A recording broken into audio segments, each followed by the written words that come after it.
What is going on, everyone? Welcome back to my channel. My voice is a little better today, so let's get into some more I Do Work Here Lady stories. We aren't trying to hack you, we are the guys that build your computers. So my friend and I work for a tech support company. We are a retailer for one of the most popular point of sale software suites in the country. We also dabble in all the hardware and peripherals that go with it. Both my friend and I are systems analysts. He specializes in databases and menus. I focus on integration, which usually comes down to making sure whatever stupid bean counting program the client uses to track their sales internally works with our equally janky software. Yay! Both of us have plenty of experience in computer science, networking, and cybersecurity. So it has been a long day and we both had to stay late due to one fire or another. It is 3 in the morning and we decide the best course of action is breakfast/dinner. We head to a local diner that just so happens to be one of our clients. They don't get their tech support through us, but we sell them hardware. We, being nerds and lacking basic people skills, don't notice that we are the only customers in the place. They are dead.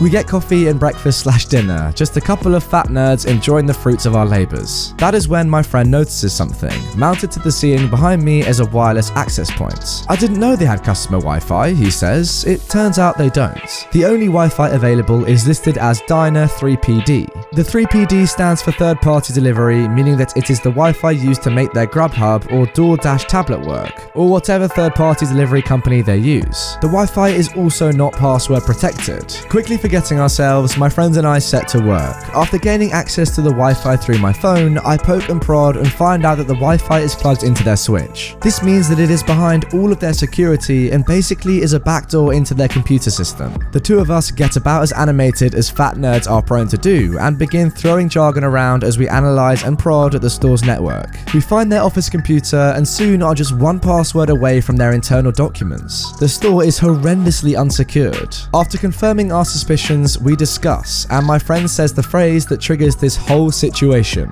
Okay, how would you do it? How would you rob this place? I start off on a long and elaborate plan involving a Raspberry Pi, some batteries, and a woman's purse. Any person versed in cybersecurity would be laughing at the two of us by this point. However, the general manager for the diner was not well versed in cybersecurity. We had not noticed, but our waitress had gone into the kitchen to do the dishes, and the GM was now our waiter. He never said anything to us, but was on top of those drink refills. My friend and I compare ideas for stealing from the place, and then go and estimate how valuable a diner like this would be to rob, in terms of credit card numbers and employee identities. All parts of this discussion basic and silly, but the GM hears scary words like dark web, Bitcoin, blockchain, and others such. So he grabs a notepad and begins to write things down. So the store's general manager had written down as much of our conversation as he was able to, and despite mishearing some of the jargon, he does a decent job of writing down both of our plans for robbing the diner. He then calls the store's internal IT company and tells them what we are saying. The IT guy who takes their phone call is relatively new and tells the GM to call 911. Once again, my friends and I are more concerned with our food than our surroundings. Close to 10 minutes later, 2 cops show up. They sit along near us, separated by a divider, and coffee just materializes silently at their table. They then just look at each other and quietly sip the magically appearing coffee. Again, my friends and I don't notice this. Finally, we finish our meals, pay, and leave without being challenged. The cops suggest that real hackers would not actually openly discuss their hacking plans in the restaurant they intend to rob. They did, however, confirm that the stuff we were talking about sounded real, so we weren't some kids trying to get on the news or such. They suggest that we are from some software company or other similar entity. No real threat there. They will, however, make a report and do the basics to ensure we are not hurting anyone. So, during our discussion, we do talk about our own company by name. This is also reported to the diner's corporate IT. This in turn gets reported to our corporate office. Our corporate states that they don't know of any employees matching our description. We work in a separate building, so we don't have a lot of face-to-face interaction with our own administration, and that hacking or counter-hacking is not a service they provide. Now their company and ours believe that a pair of evildoers are going about masquerading as our techs and trying to talk their way into people's offices. A meeting is set up. The next day, the meeting happens, and since both myself and my friend are the senior tech analysts on duty, we are part of it. It is a conference call with the diner's corporate IT team. They explain the situation that there may be people pretending to work for us trying to get into our client systems. The police have a report on the situation, and there is a whole recording of the 2 people in question. We all sit down and the evidence plays, and we end up staring at ourselves sitting at a table across from a pair of cops, discussing how insecure the store is. Our entire side of the meeting starts laughing, and my boss explains that those two fat nerds are not employees, but are sitting in on the meeting.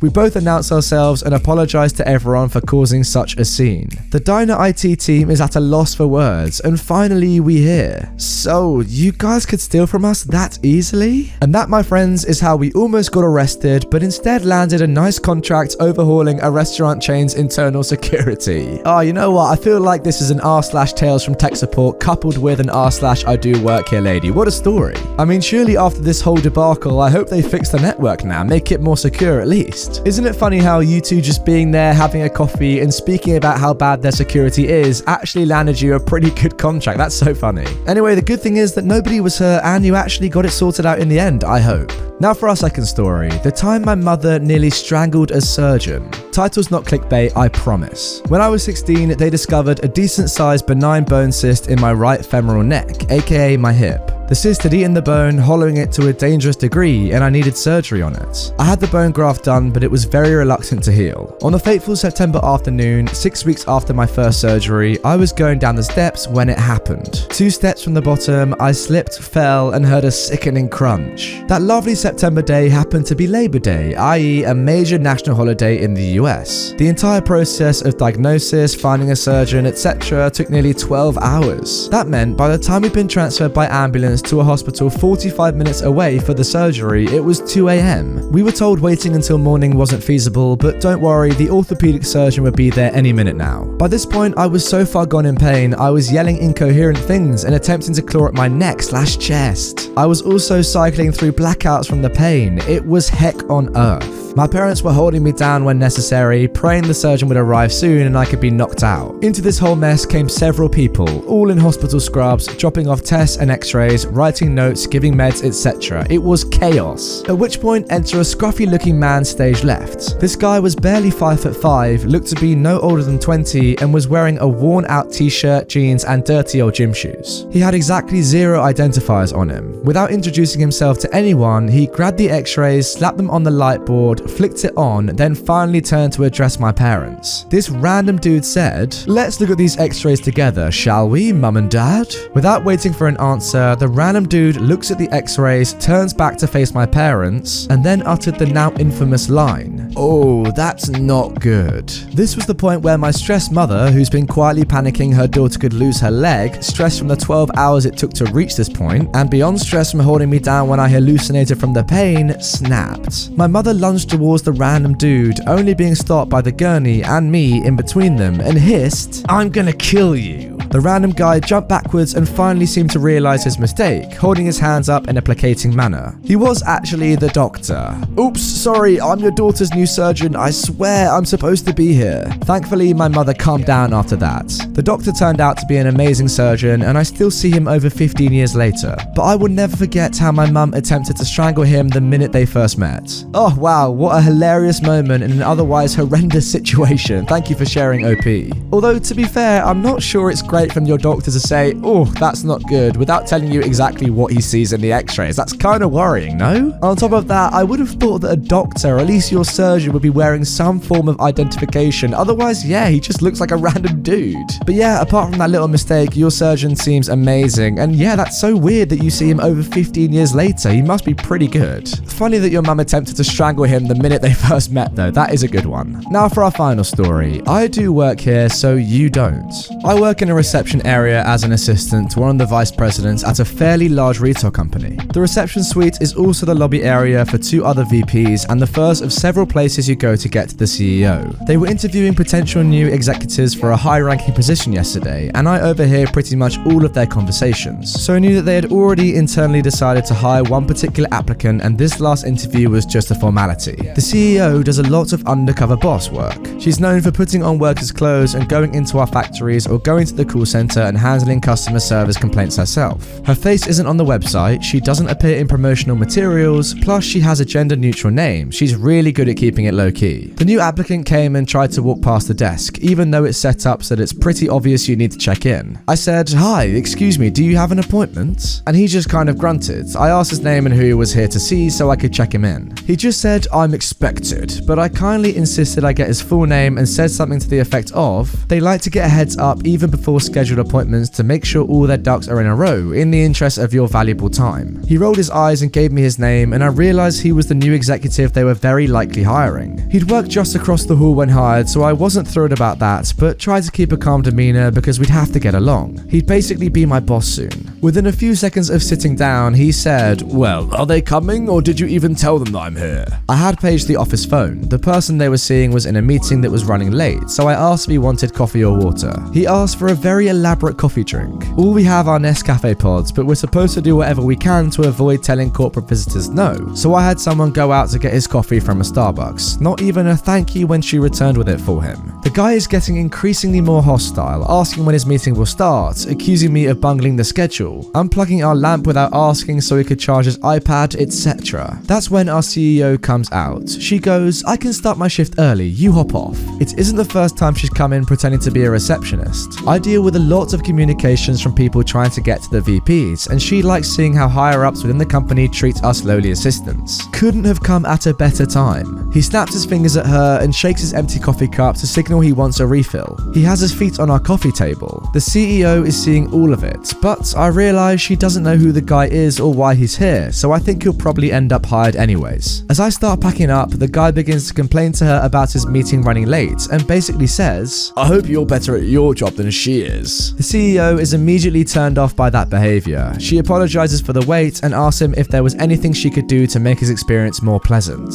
He says with a straight face, "Well, if you're really committed to excellent service, you could give me a quick blowy," then cackles in the grossest, most self-satisfied way. Then she gets up and introduces herself, and the guy goes pale as a ghost. He starts trying to say, "You know what, that came out wrong," but she tells him nothing he says now can undo what he's already said, and he'll have to wait for his meeting outside because the employees won't be subjected to that kind of treatment. Dumbstruck, he packs up and heads out. He's just down the corridor when the guy he's meeting with surfaces. I run to grab him. The CEO can't believe such a vulgar guy is meeting with someone so important and asks who he is. She recognizes the name as the one who's been selected as a hire in the email she's CC'd on and goes, "No, oh no. This guy is a lawsuit waiting to happen. Besides, no one stupid enough to abuse the secretary at a job interview is qualified for this work." The one he was meeting with didn't see any of the preceding events, so is beyond confused. The interviewee knows he's sunk and just sheepishly leaves, doesn't even say anything. Beautiful display, I love our CEO. Oh wow, what an awesome story and what an awesome CEO you have. That guy was an absolute pig. A CEO that cares so much about her company that she does a lot of undercover work to make sure everyone is doing the right thing and being nice, that is a CEO that you want to work for. It really just proves that CEOs that stay connected with their staff and look how the company is doing at micro levels will really be more successful than other people who don't. Like, I'm sure that this woman knows exactly what is going on in every facet of her company. Really great to see. Anyway guys, that is going to do it for this episode on my channel. I really hope you have enjoyed it. Let me know down below, is my voice a little better? I really hope it is. It seems to be a little bit better, but let me know. If you want more, check out the playlist on screen right away, but also leave your comments down below. Let me know new subreddits that I haven't looked at. I want to diversify the content a bit more on this channel, so yeah, hit me up with your comments down below and upvote your favorite ones. With that all being said, I will see you guys tomorrow for a brand new upload.